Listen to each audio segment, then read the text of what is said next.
حضرت انس بن مالک رضی اللہ عنہ کی حدیث ہے کہ آپ صلی اللہ علیہ وسلم نے بیان فرمایا کہ تم میں سے کوئی اس وقت تک کامل مومن نہیں ہو سکتا جب تک کہ میں اس کے نزدیک اس کے ماں باپ سے زیادہ، اس کے بچوں سے زیادہ، اس کے خاندان سے زیادہ، اس کے اپنے آپ سے زیادہ، پوری دنیا کے تمام لوگوں سے زیادہ میں جب تک محبوب نہ ہو جاؤں اس وقت کوئی بھی آدمی مکمل مومن نہیں ہو سکتا۔ ہمیں اس پر اپنا جائزہ لینا چاہیے، ہماری محبتوں کا معیار کیا ہے؟ بالخصوص نوجوانوں کو اس معاملے میں سوچنا چاہیے۔ ہم کسی کو فالو کرتے ہیں، ہم کسی کو اپنا اسوہ بناتے ہیں، ہم یہ سوچتے ہیں کوئی اچھا کھیلتا ہے ہم اس سے سب سے زیادہ محبت کرتے ہیں، کوئی بہت بڑا ایکٹر ہے ہم اس سے محبت کرتے ہیں، ہم اس کو فالو کرتے ہیں، ہم اس کو اپنا آئیڈیل بناتے ہیں۔ نوجوانوں کو سوچنا چاہیے ہماری محبتوں کا معیار کیا ہے اور کیا ہونا چاہیے۔ انسان کو عقل، فہم و فراست دی انسان اچھے برے کی تمیز کر سکے۔ کل کوئی قیامت کے دن اللہ سے یہ نہ کہہ سکے اے اللہ میں تیرا سبق بھول گیا تھا، مجھے یاد دلانے والا کوئی نہیں آیا۔ کوئی یہ نہ بولے کہ اے اللہ جو سبق نبی نے یاد دلایا تھا وہ سبق مجھے بعد میں پڑھنے کے لیے کوئی کتاب میرے پاس نہ تھی، کوئی نہ بول سکے۔ اور کوئی یہ بھی نہ بول سکے اے اللہ جو سبق میں نے پڑھا تھا، جو سبق میں نے انبیاء سے سنا تھا وہ میں سمجھ نہیں سکا اس لیے کہ میں پاگل تھا، مجنون تھا، مجھے اچھے برے کی تمیز نہ تھی۔ کوئی یہ بھی نہ بول سکے۔ اللہ تعالیٰ نے رسول کو بھی بھیجا، کتابوں کو بھی نازل کیا، اور اللہ تعالیٰ نے انسان کو عقل، فہم و فراست دی تاکہ وہ رسول کی تعلیمات کی روشنی میں اللہ تعالیٰ کی کتاب میں اس کا سبق پڑھ سکے۔ وَقُلْ جَاءَ الْحَقُّ وَزَهَقَ الْبَاطِلُ إِنَّ الْبَاطِلَ كَانَ زَهُوقًا۔ الحمد للہ رب العالمین والصلاة والسلام على رسوله الكریم وعلى من تبعه بإحسان إلى يوم الدین، اما بعد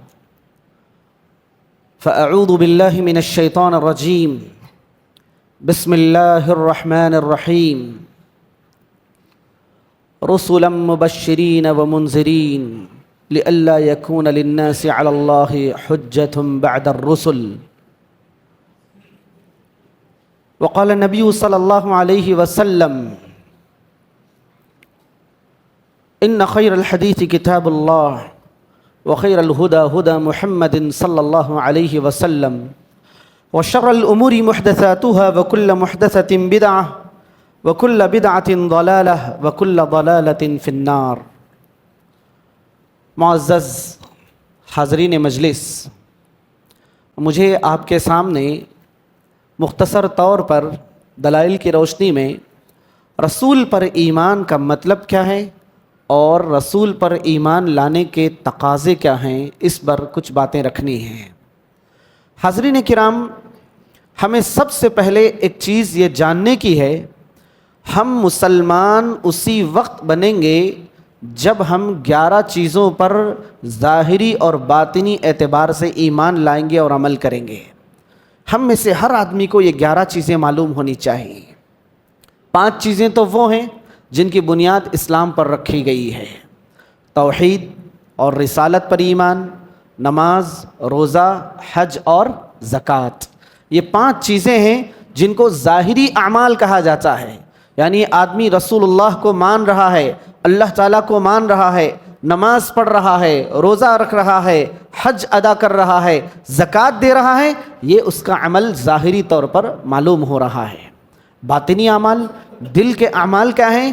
6 اعمال ہیں۔ عقیدے کے اعتبار سے ہر مومن کو 6 چیزوں پر ایمان لانا ضروری ہے۔ سب سے پہلی چیز اللہ پر ایمان، فرشتوں پر ایمان، کتابوں پر ایمان، رسولوں پر ایمان، آخرت کے دن پر ایمان اور تقدیر پر ایمان۔ اسے اعمال باطنہ کہا جاتا ہے، ہمارے باطنی اعمال ہیں۔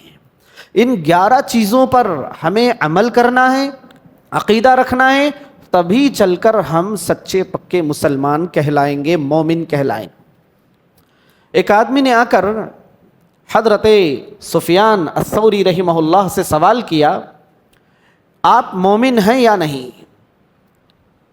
آپ مومن ہیں کیا؟ ایک آدمی نے آ کر سوال کیا تو آپ نے جواب دیا اسے، اگر تمہارا ماننا یہ ہے، مومن سے مراد یہ ہے اللہ پر ایمان لانے والا، فرشتوں پر ایمان لانے والا، کتابوں پر ایمان لانے والا، رسولوں پر ایمان لانے والا، آخرت کے دن پر ایمان لانے والا اور تقدیر پر ایمان لانے والا، اگر تمہارا یہ مطلب ہے تو میں مومن ہوں۔ مگر تمہارا مطلب یہ ہے جن احادیث میں اللہ کے نبی نے کہا آدمی اس وقت تک مومن نہیں ہو سکتا، آدمی اس وقت تک مومن نہیں ہو سکتا، جیسا کہ اللہ کے نبی نے بہت ساری احادیث میں بیان کیا ہے، تو میں ابھی وہ مومن نہیں ہوں، میں بھی ابھی عمل کرنے کی کوشش کر رہا ہوں تاکہ میں مومن کے وہ درجے پر پہنچ سکوں۔ یعنی ایک مومن وہ ہوتا ہے جو عقیدے کے اعتبار سے ہوتا ہے، اور مومن کی ایک کیفیت وہ ہوتی ہے ایمان کی جو عمل سے ہوتی ہے۔ تو آج کے اس درس میں ہم رسولوں پر ایمان، ان 11 چیزوں میں سے ایک چیز ہے رسولوں پر ایمان۔ تو ایک رسول پر ایمان لانے کے اعتبار سے میرا اور آپ کا ایمان کیا ہونا چاہیے اور میرے اور آپ کے عمل کی کیا کیفیت ہونی چاہیے، مختصر طور پر میں آپ حضرات کے سامنے بیان کرنے کی کوشش کروں گا۔ حاضرین کرام، ہم سب کو معلوم ہے کہ اللہ تبارک و تعالیٰ نے ہمیں دنیا میں کیوں پیدا کیا۔ دنیا میں پیدا کرنے سے پہلے اللہ تبارک و تعالیٰ نے ہم تمام کو عالم ارواح میں جمع کیا، جس میں آدم علیہ السلام سے لے کر قیامت تک پیدا ہونے والے سارے لوگ موجود تھے۔ تمام سے اللہ تبارک و تعالیٰ نے وعدہ لیا، جس سے عہد الست کہا جاتا ہے۔ قرآن مجید میں اللہ تبارک و تعالیٰ نے بیان فرمایا وَإِذْ أَخَذَ رَبُّكَ مِن بَنِي آدَمَ مِن ظُهُورِهِمْ، کہ اللہ تبارک و تعالیٰ نے آدم علیہ السلام کی تمام ذریت کو وہاں پر جمع کیا عالم ارواح میں، اور تمام سے اللہ تبارک و تعالیٰ نے سوال کیا أَلَسْتُ بِرَبِّكُمْ، کیا میں تمہارا رب نہیں ہوں؟ تو تمام لوگوں نے ایک آواز ہو کر کہا، ایک جواب دیا تمام لوگوں نے، بلا کیوں نہیں اے اللہ، تو ہی ہمارا رب ہے، تو ہی ہمارا پروردگار ہے۔ اللہ تعالیٰ نے اس وعدے کے بعد لوگوں کو امتحان کے لیے، آزمائش کے لیے دنیا میں بھیجا کہ اللہ تعالیٰ کو رب تو سب مانتے تھے عالم ارواح میں، لیکن اللہ تبارک و تعالیٰ کو معلوم بھی تھا دنیا میں جا کر اللہ کو رب کون نہیں مانے گا، اللہ تعالیٰ کی عبادت کون نہیں کرے گا۔ اللہ تبارک و تعالیٰ نے حجت قائم کرنے کے لیے لوگوں کو دنیا میں پیدا کیا تاکہ وہ اللہ کی عبادت کریں۔ کہا وَمَا خَلَقْتُ الْجِنَّ وَالْإِنسَ إِلَّا لِيَعْبُدُونَ، کہ سارے لوگوں کو، جنات کو، انسانوں کو اللہ تعالیٰ نے اس لیے پیدا کیا کہ وہ کیا کریں، اللہ تعالیٰ کی عبادت کریں۔ مگر ہوتا یوں آیا کہ اللہ تعالیٰ نے جب دنیا میں لوگوں کو پیدا کیا تو انسان کبھی شیطان کے نرغے میں آ کر، کبھی اپنے نفس کے نرغے میں آ کر، کبھی ماحول سے متاثر ہو کر، کبھی اپنی انا کے نرغے میں آ کر انسانیت اللہ تعالیٰ کے پیغام کو بھلاتی رہی۔ اللہ تعالیٰ کو یہ بات بھی پہلے سے معلوم تھی کہ انسان مجھے جھٹلائے گا، میری عبادت نہیں کرے گا۔ اللہ تعالیٰ نے اپنا سبق یاد دلانے کے لیے دنیا میں رسولوں کو بھیجا۔ اللہ تعالیٰ نے دنیا میں رسولوں کو اسی لیے بھیجا کہ وہ اللہ تعالیٰ کا پیغام لوگوں تک پہنچائیں، بھولے ہوئے لوگوں کو اللہ تعالیٰ کی توحید کا سبق یاد دلائیں، اللہ تعالیٰ کی عبادت کے راستے پر لائیں۔ اللہ تبارک و تعالیٰ نے اسی لیے بھیجا۔ اس کے ساتھ مزید 2 اور چیزیں اللہ تعالیٰ نے جمع کر دی، ایک تو رسولوں کو بھیجا، دوسرا کتابوں کو نازل کیا، اور تیسرا انسان کو عقل، فہم و فراست دی، انسان اچھے برے کی تمیز کر سکے۔ کل کوئی قیامت کے دن اللہ سے یہ نہ کہہ سکے اے اللہ میں تیرا سبق بھول گیا تھا، مجھے یاد دلانے والا کوئی نہیں آیا۔ کوئی یہ نہ بولے کہ اے اللہ جو سبق نبی نے یاد دلایا تھا وہ سبق مجھے بعد میں پڑھنے کے لیے کوئی کتاب میرے پاس نہ تھی، کوئی نہ بول سکے۔ اور کوئی یہ بھی نہ بول سکے اے اللہ جو سبق میں نے پڑھا تھا، جو سبق میں نے انبیاء سے سنا تھا وہ میں سمجھ نہیں سکا، اس لیے کہ میں پاگل تھا، مجنون تھا، مجھے اچھے برے کی تمیز نہ تھی، کوئی یہ بھی نہ بول سکے۔ اللہ تعالیٰ نے رسول کو بھی بھیجا، کتابوں کو بھی نازل کیا، اور اللہ تعالیٰ نے انسان کو عقل، فہم و فراست دی تاکہ وہ رسول کی تعلیمات کی روشنی میں اللہ تعالیٰ کی کتاب میں اس کا سبق پڑھ سکے۔ دنیا میں اللہ تعالیٰ نے بہت سارے رسولوں کو بھیجا، کہا کہ رسلا مبشرین و منذرین، کہ اللہ تعالیٰ نے ایسے رسولوں کو بھیجا جو ڈرانے والے بھی تھے اور خوشخبری بھی سنانے والے تھے، عبادت نہ کرنے والوں کو جہنم سے ڈرانے والے تھے اور عبادت کرنے والوں کو اللہ تعالیٰ کی جنتوں کی خوشخبری سنانے والے تھے۔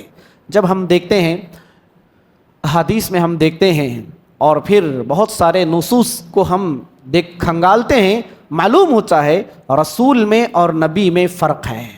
سلف صالحین نے بھی اس معاملے میں بہت طویل بحث کی ہے، رسول کسے کہتے ہیں اور نبی کسے کہتے ہیں۔ جیسے مثال کے طور پر بہت سارے بچے بھی بیٹھے ہوئے ہیں، ایک اس بات کو سمجھنے کے لیے ایک مثال میں یہ دینا چاہوں گا، ہر باپ کیا ہے، کسی نہ کسی کا بیٹا ہے، لیکن ہر بیٹا کیا نہیں ہے، باپ نہیں ہے۔ ہر بچہ یہاں بیٹھنے والا باپ نہیں ہے، لیکن یہاں بیٹھے ہوئے تمام لوگ بیٹے ضرور ہیں۔ تو رسول کا معاملہ اور نبی کا معاملہ یہ ایسا ہی ہے، ہر رسول نبی ہے لیکن ہر نبی رسول نہیں ہے۔ رسول کہتے ہیں اللہ تعالیٰ نے جسے کتاب دی ہو۔ اللہ تعالیٰ نے سورۃ الحدید میں بیان فرمایا کہ ہم نے رسولوں کو نازل فرمایا، رسولوں کو بھیجا اور ان کے ساتھ ہم نے کتابوں کو بھی بھیجا۔ یعنی جب بھی کوئی رسول آیا اللہ تعالیٰ نے اس رسول کے ساتھ آسمان سے نازل ہونے والی ایک کتاب دی، اور اسی طرح لیکن نبی کو اللہ تبارک و تعالیٰ نے کتاب نہیں دی۔ ہر نبی کیا کرتا، رسول کی جو تعلیمات ہوتی انہی تعلیمات کو لوگوں تک پہنچاتا۔ رسول کے بعد نبی آتا اور نبی کیا کرتا، انہی تعلیمات کو لوگوں تک پہنچاتا۔ کبھی کبھار ایک رسول اور ایک نبی دونوں بھی موجود تھے، جیسے ہارون علیہ السلام اور حضرت موسیٰ علیہ السلام ہیں۔ ہارون علیہ السلام اللہ تعالیٰ کے نبی ہیں، جبکہ موسیٰ علیہ السلام اللہ تعالیٰ کے رسول ہیں۔ کوئی زمانہ ایسا ہوتا کہ جس میں رسول بھی ہوتا اور نبی بھی موجود ہوتا۔ اللہ تعالیٰ نے قرآن مجید میں چند مخصوص نبیوں کا، رسولوں کا تذکرہ کیا، کہا وَرُسُلًا قَدْ قَصَصْنَاهُمْ عَلَيْكَ وَمِنْهُمْ مَن لَّمْ نَقْصُصْ عَلَيْكَ، کہ رسولوں میں سے بہت سارے رسول ایسے ہیں جن کا تذکرہ ہم نے نہیں کیا ہے، اور کچھ رسول ہی ایسے ہیں جن کا ہم نے آپ کے سامنے تذکرہ کیا ہے۔ جو باتیں ضروری اللہ تعالیٰ نے ہمارے لیے سمجھی قرآن میں اس کا تذکرہ کر دیا۔ ہماری ہدایت کے لیے، ہماری فلاح کے لیے، رہنمائی کے لیے، ہمارے کام آنے کے لیے جن رسولوں کے تذکرے کو، رسولوں میں بھی جن کے واقعات کو اللہ تعالیٰ نے جو واقعات کو ضروری سمجھا ان واقعات کو بیان کر دیا۔ جیسے ہارون علیہ السلام ہیں، اسی طرح اسماعیل علیہ السلام ہیں، ابراہیم علیہ السلام ہیں۔ ان انبیاء نے ایک لمبی زندگی گزاری، مگر اللہ تبارک و تعالیٰ نے قرآن مجید میں ان کے کہیں کہیں مخصوص واقعات ہی بیان کیے، کچھ واقعات ہی اللہ تبارک و تعالیٰ نے بیان کیے۔ تو رسولوں کا تذکرہ اللہ تعالیٰ نے قرآن مجید میں بھی کیا اور یہ بھی بتا دیا یہ کچھ رسولوں کا تذکرہ ہے، بہت سارے رسولوں کا اللہ تعالیٰ نے تذکرہ نہیں کیا۔ جب کوئی رسول آتا ہے، جیسا کہ میں نے کہا کہ حجت قائم کرنے کے لیے، لوگوں کو اللہ کا سبق بتانے کے لیے آتا ہے، رسول کا ایک کام یہ ہے کہ لوگوں کو اللہ تعالیٰ سے جوڑے، لوگوں کو اللہ تعالیٰ سے جوڑے، بھٹکے ہوئے لوگوں کو اللہ تعالیٰ کی طرف ان کی رہنمائی کرے۔ اور بعض رسولوں کو اللہ تبارک و تعالیٰ نے دنیا میں سیاست بھی عطا کی تھی۔ حضرت سلیمان علیہ السلام ہے، اللہ تعالیٰ نے انہیں بادشاہت بھی عطا کی تھی۔ رسول اللہ صلی اللہ علیہ وسلم ایک حدیث میں بیان کرتے ہیں کہ بنی اسرائیل کے جو انبیاء تھے، بنی اسرائیل کے جو نبی رسول تھے، یہ لوگوں پر سیاست بھی کیا کرتے تھے۔ ایک نبی کا انتقال ہو جاتا تو فوراً دوسرا نبی اس کی جگہ لے لیتا۔ یعنی جس طرح بادشاہوں کا سلسلہ چلا کرتا تھا، ایک بادشاہ کے بعد دوسرا آدمی بادشاہ بن گیا، تو انبیاء میں بھی، بنی اسرائیل میں ایسے ہوا کرتا تھا۔ رسول کا ایک اور کام یہ بھی ہے کہ رسول کیا کرے، لوگوں کے سامنے ایک نمونہ بن کر رہے، ان کے سامنے اسوہ بن کر رہے، ان کے سامنے ایک قدوہ بن کر رہے۔ جب اللہ تعالیٰ سے لوگوں کو جوڑنا رہے تو کیفیت بن کر رہے کہ اللہ تعالیٰ سے ہمیں جڑنا کیسے ہے، اللہ تبارک و تعالیٰ کے ساتھ ہمیں رہنا کیسے ہے۔ لوگ کیا کریں، رسول کو دیکھ کر یہ سبق سیکھیں۔ رسول کو بھیجنے کا ایک مقصد یہ بھی ہے۔ تو ہم دیکھتے ہیں اللہ تعالیٰ نے قرآن مجید میں بہت ساری قوموں کا تذکرہ کیا، حضرت نوح علیہ السلام کی قوم کا، ابراہیم علیہ السلام کی قوم کا، بہت ساری اقوام کا اللہ تعالیٰ نے تذکرہ کیا کہ ان قوموں نے اکثریت نے ان قوموں کی رسولوں کی بات کو نہیں مانا، رسولوں کو جھٹلایا، رسولوں کی تکذیب کی، رسولوں کو برے برے القاب سے نوازا، بلکہ بنی اسرائیل کے بعض شر پسند لوگوں نے انبیاء کو قتل کیا۔ حضرت زکریہ علیہ السلام کو قتل کیا گیا، بہت سارے انبیاء کو ان کی زندگیوں میں تکلیفیں دی گئی، یعنی ایک سے ایک تکلیف رسولوں کو دی، لیکن رسول ان تمام قربانیوں کے باوجود بھی اللہ تعالیٰ کا پیغام لوگوں تک پہنچاتا رہا۔ تو اب ہمیں جس رسول پر ایمان لانا ہے کہ وہ محمد صلی اللہ علیہ وسلم ہے، یہ بات بالاتفاق ہے کہ جو آدمی محمد صلی اللہ علیہ وسلم پر ایمان لایا گویا کہ اس نے سارے رسولوں پر ایمان لایا۔ جس نے رسول اللہ صلی اللہ علیہ وسلم کا انکار کیا اس نے سارے رسولوں کا انکار کیا۔ محمد صلی اللہ علیہ وسلم آخری نبی اور آخری رسول ہیں، آپ کے بعد کوئی نبی آنے والا نہیں، آپ کے بعد کوئی بھی رسول آنے والا نہیں۔ نبوت کا سلسلہ، رسالت کا سلسلہ محمد صلی اللہ علیہ وسلم کی بعثت پر ختم کر دیا گیا۔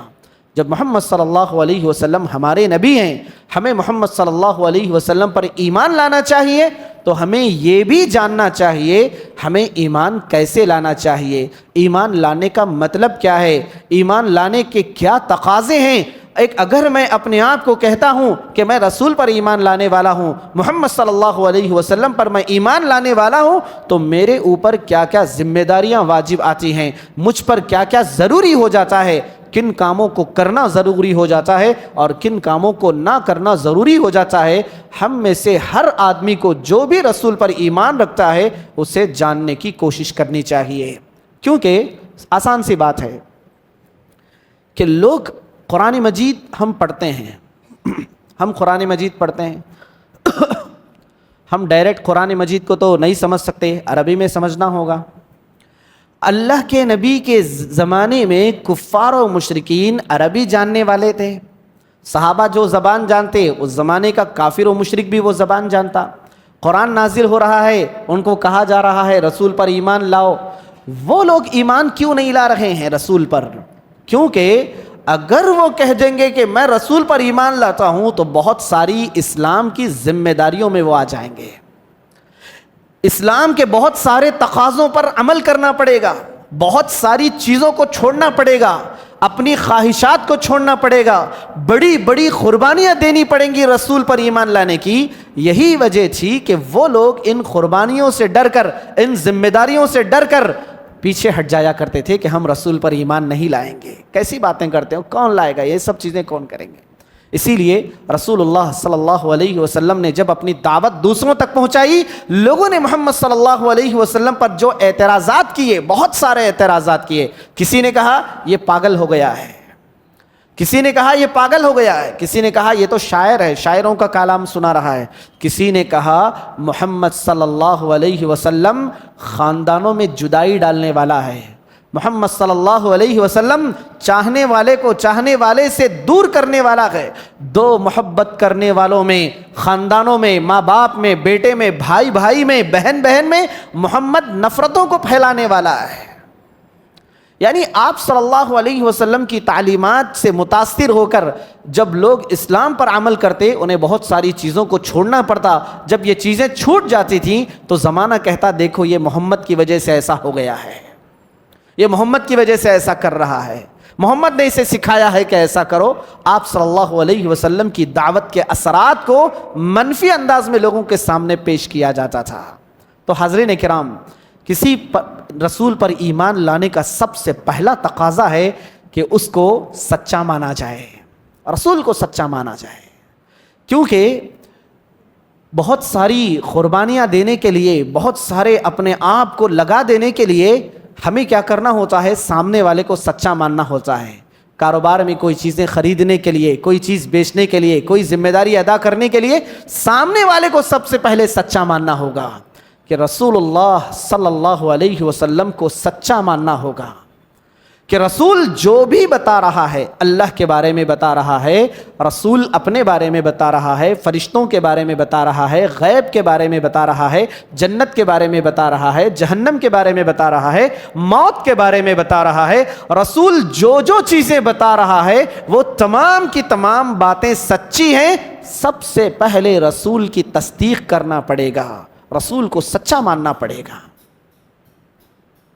لوگ رسول اللہ صلی اللہ علیہ وسلم کو جھٹلاتے تھے تو اللہ تبارک و تعالیٰ نے کہا کہ اے رسول، آپ کو لوگ جھٹلا رہے ہیں، ڈرنے کی ضرورت نہیں، آپ سے پہلے والے رسولوں کو بھی جھٹلایا گیا، آپ سے پہلے والے رسولوں کو بھی انکار کیا گیا، ان کو بھی جھوٹا قرار دیا گیا، ان کی بات کی بھی تصدیق نہیں کی گئی۔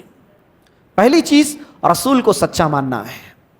دوسری چیز رسول کو سچا ماننے کے ساتھ اس پر ایمان لانا ہے، ایمان لانا ہے، اس پر ایمان لانا ہے۔ ایمان لانے کا مطلب یہ ہے کہ آدمی کیا کرے؟ معبودان باطلہ کو چھوڑ دے، رسول جو جو باتوں کے بارے میں بتا رہا ہے ان پر عمل کرے، اللہ تعالیٰ کی عبادت کرے، معبودان باطلہ کو چھوڑ دے، اور اپنی زندگی میں رسول پر ایمان لانے کی وجہ سے سب سے پہلی پابندی جو ہوتی ہے وہ رسول کی اطاعت ہے۔ آگے ہم اس پر بات کریں گے۔ رسول کی اطاعت کرے، رسول پر ایمان لائے۔ تیسری چیز رسول پر ایمان لانے کے لیے جو ضروری ہے وہ یہ ہے رسول کا احترام کرے، رسول کے سامنے تعظیم کرے، رسول کی اس کا احترام کرے۔ اللہ تبارک و تعالیٰ نے قرآن مجید میں آیت کریمہ نازل فرمائی کہ یا ایھا الذین آمنوا لا تقدموا بین یدی اللہ ورسولہ واتقوا اللہ ان اللہ سمیع علیم۔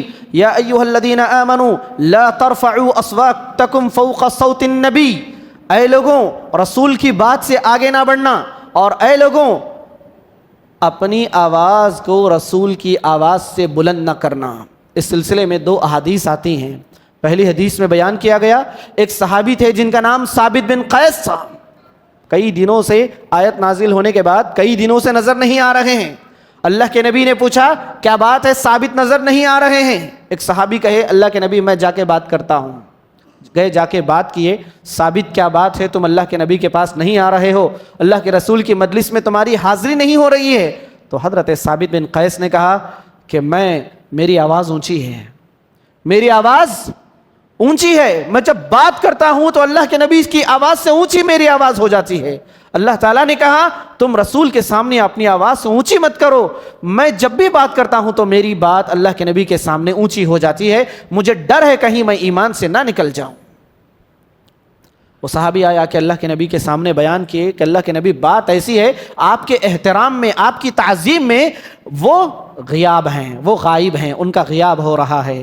تو اللہ کے نبی نے کہا ان کو ڈرنے کی ضرورت نہیں، ان سے کہو کہ وہ آئیں میری محفل میں، وہ جہنم والوں میں سے نہیں، وہ جنت والوں میں سے ہیں۔ اللہ کے نبی نے خوشخبری سنائی۔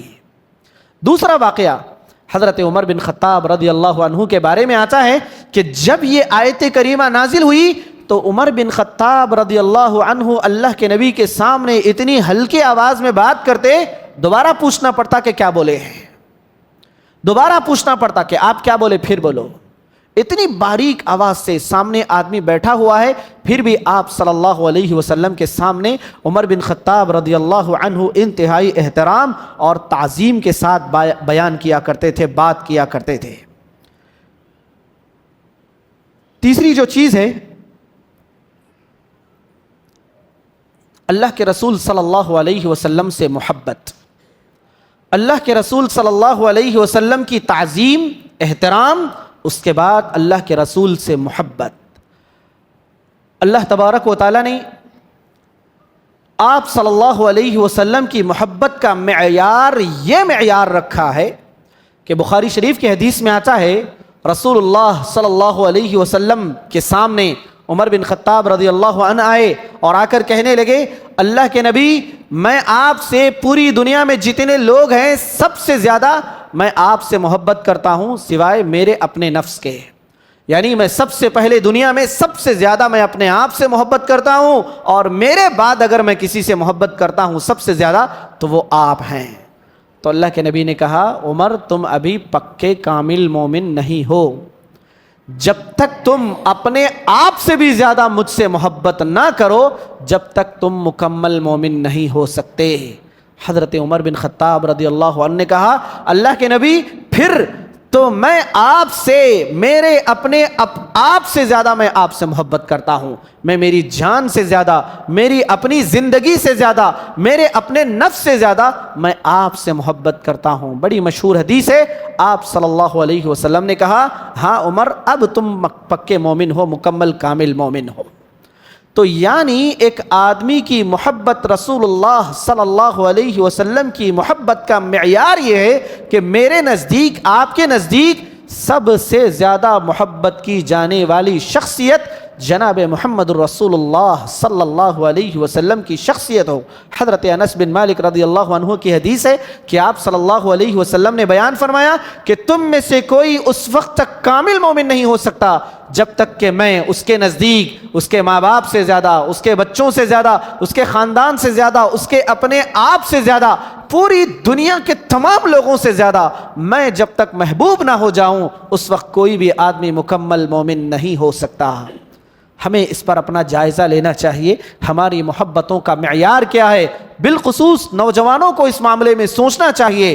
ہم کسی کو فالو کرتے ہیں، ہم کسی کو اپنا اسوہ بناتے ہیں، ہم یہ سوچتے ہیں کوئی اچھا کھیلتا ہے ہم اس سے سب سے زیادہ محبت کرتے ہیں، کوئی بہت بڑا ایکٹر ہے ہم اس سے محبت کرتے ہیں، ہم اس کو فالو کرتے ہیں، ہم اس کو اپنا آئیڈیل بناتے ہیں۔ نوجوانوں کو سوچنا چاہیے ہماری محبتوں کا معیار کیا ہے اور کیا ہونا چاہیے۔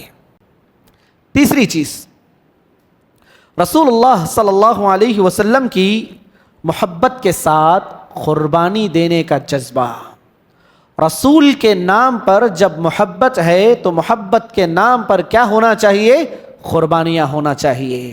محبت کے نام پر قربانی۔ اگر آپ گھر میں بھائیوں سے محبت کرتے ہیں، بھائی چاہتا ہے کہ آپ صرف محبت نہ کریں بلکہ اس کا عملاً اظہار کریں، بھائی کے لیے قربانی دیں۔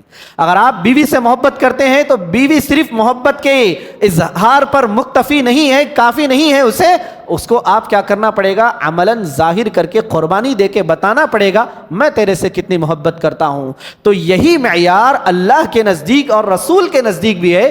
جب ہم رسول سے سب سے زیادہ محبت کرتے ہیں تو ہمیں کیا کرنا پڑے گا؟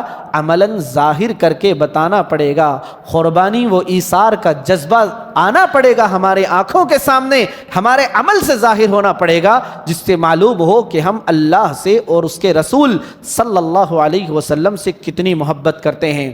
ہم صحابہ کی زندگیوں کو دیکھتے ہیں، کیسی کیسی زندگیاں ان لوگوں کی تھی۔ اسلام قبول کرنے سے پہلے کوئی کتنا بڑا صحابی تھا، کتنا مالدار صحابی تھا، لیکن جب اسلام میں آئے مسلمان ہونے کی وجہ سے گھر والوں نے نکال دیا، مسلمان ہونے کی وجہ سے وراثت سے بے دخل کر دیا گیا، مسلمان ہونے کی وجہ سے خاندان والوں نے بات کرنا چھوڑ دیا، مسلمان ہونے کی وجہ سے خاندان والے مارنے لگے، مسلمان ہونے کی وجہ سے ان صحابہ کرام پر مصیبت و آلام کے اتنے بڑے پہاڑ توڑے گئے۔ ان ساری قربانیوں کو انہوں نے انجام دیا، لیکن رسول کے کلمے سے، رسول کی رسالت پر، رسول پر جو ایمان لایا تھا اس ایمان سے ذرہ بھی نہیں ہٹے۔ حضرت خباب کا واقعہ ہماری آنکھوں کے سامنے ہے، تختہ دار پر کھڑے ہوئے ہیں، ابھی پھانسی کا پھندا لگنے والا ہے، کہا کہ میں 2 رکعت نماز پڑھ لیتا ہوں۔ 2 رکعت نماز جب پڑھ چکے تو کہے کہ میں چاہتا تھا کہ نماز ابھی لمبی ہو، مگر آپ لوگ سمجھیں گے کہ میں موت سے ڈرنے کے لیے نماز لمبی کر رہا ہوں، اس لیے میں نے نماز کو مختصر کر دیا، اب تختہ دار پر مجھے چڑھا دو۔ تو لوگوں نے کہا ایک مرتبہ بس کہہ دو کہ اگر تمہاری جگہ محمد یہاں ہوتا تو کیا ہوتا؟ تم جس پر ایمان لا کر پھانسی کے پھندے تک پہنچے ہو، اگر تمہاری جگہ وہ محمد ہوتا تو کیا ہوتا؟ قربان جائیے۔ حضرت خباب پر کہا کہ میں کبھی اس چیز کو پسند نہ کروں گا کہ میرے بدلے میں رسول اللہ صلی اللہ علیہ وسلم کو ایک چھوٹا سا کانٹا بھی چبھ جائے، اور اس کے بدلے خباب اپنے بیوی بچوں کے ساتھ گھر میں بیٹھ کر خوشی منا رہا، میں گھر میں خوشی مناؤں اور میرے خوشی منانے کے بدلے میں نبی کریم صلی اللہ علیہ وسلم کو ایک کانٹا بھی چبھ جائے، میں اس کو بھی برداشت نہیں کرتا۔ ہم دیکھتے ہیں جنگ احد کا کیسا سنگین مرحلہ تھا۔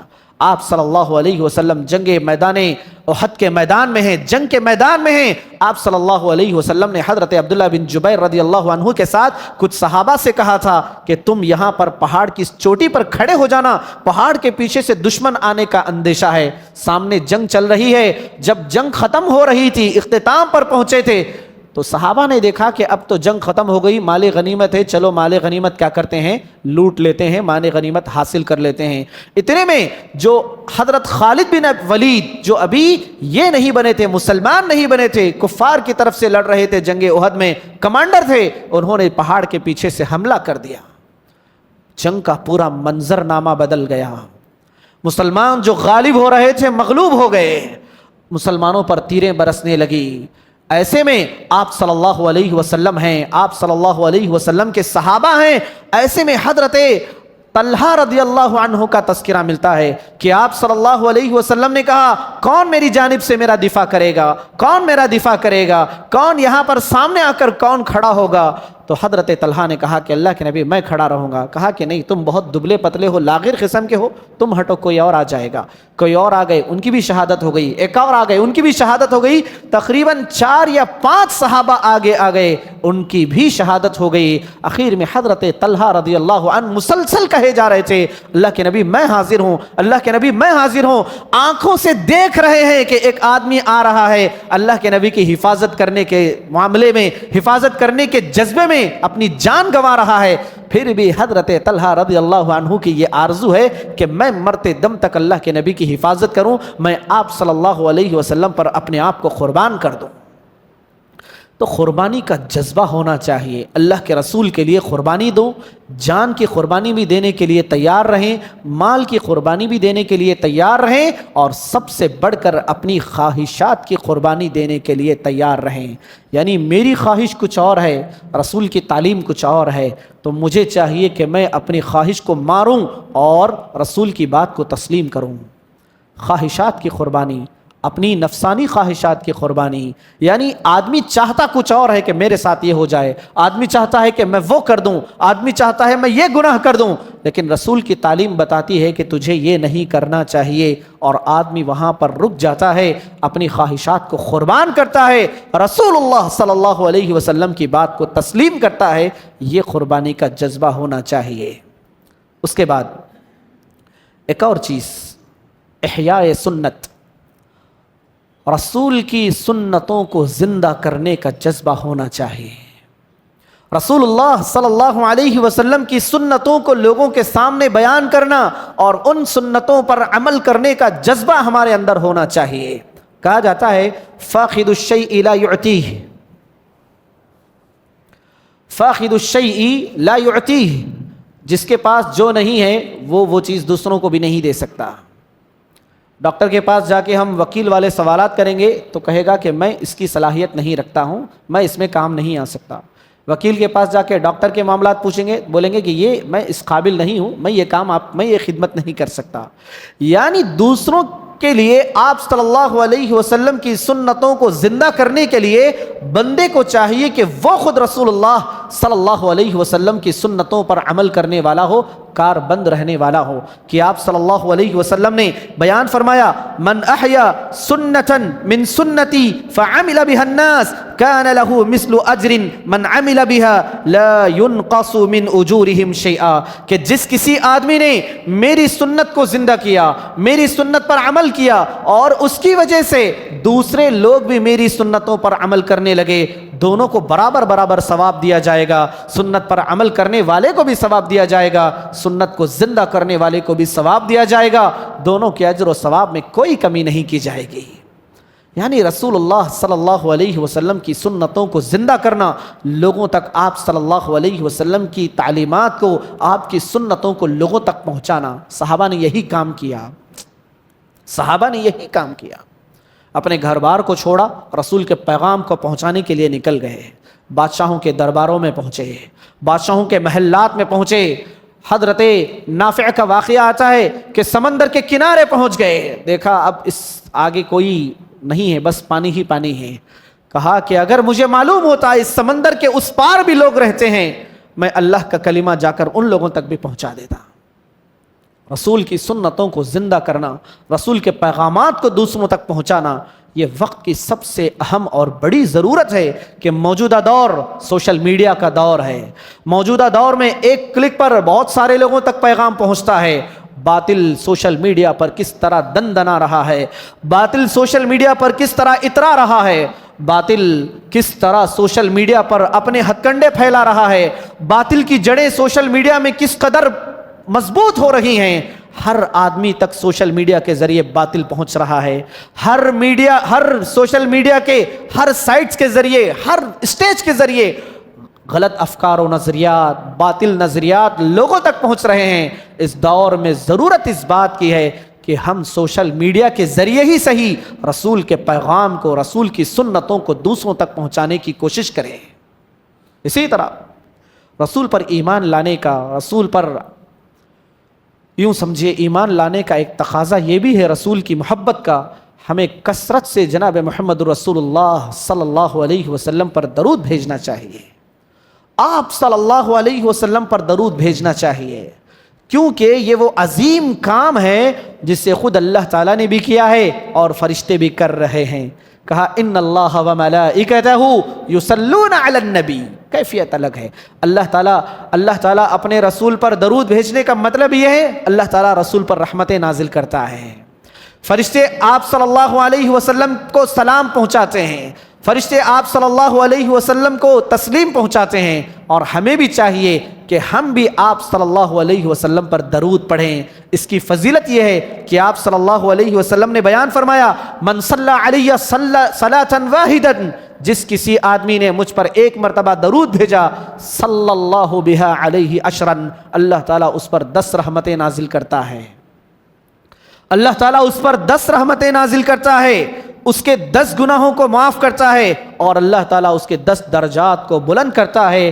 وہ شخص جو ایک مرتبہ رسول اللہ صلی اللہ علیہ وسلم پر درود بھیجتا ہے صلی اللہ علیہ وسلم۔ اسی طرح مشہور حدیث ہے، آپ صلی اللہ علیہ وسلم سے کہا گیا کہ جو آدمی آپ کا نام سنے اور آپ پر درود نہ پڑے اس کی ناک خاک آلود ہو۔ آپ صلی اللہ علیہ وسلم نے اس پر آمین کہا۔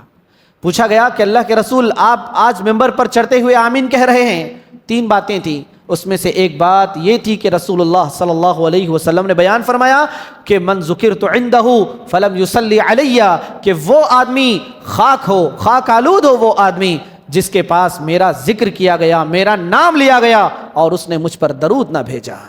تو رسول اللہ صلی اللہ علیہ وسلم کا جب ہم نام لیں ہمیں درود پڑھنا چاہیے، اور اسی طرح محمد صلی اللہ علیہ وسلم پر جمعہ کے دن کثرت سے درود پڑھنا چاہیے۔